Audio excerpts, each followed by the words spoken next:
We just launched a project called the Urban Village Project, and that is sort of a vision to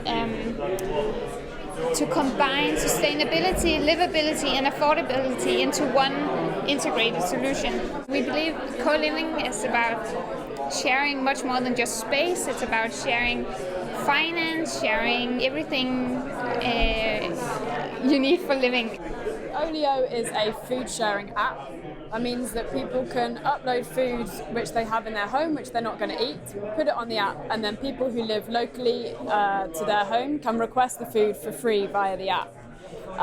It's different from charities or food banks because there's no particular beneficiary to the app, so it's free for anyone to use, and anyone who has the app can request the food.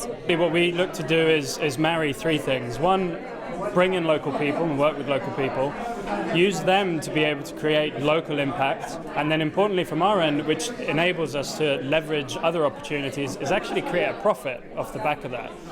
And fundamentally, we don't think those three things need to be mutually exclusive. Involving local people should be a really intuitive thing to do. At Spacehive, it's our mission to help people make their places happy, proud and prosperous.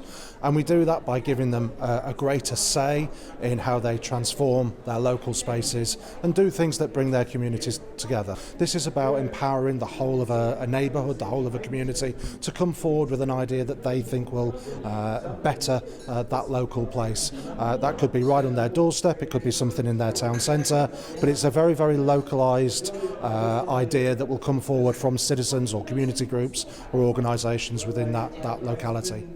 What's different now in 2019 is an absolute pressure and necessity that we need to change our cities and change our behaviours to adapt to the climate emergency. We need to start changing the ways that we live and the way that we design things to ultimately achieve climate positive cities so that we can get to a place where we're not degrading the climate in the way that we do now.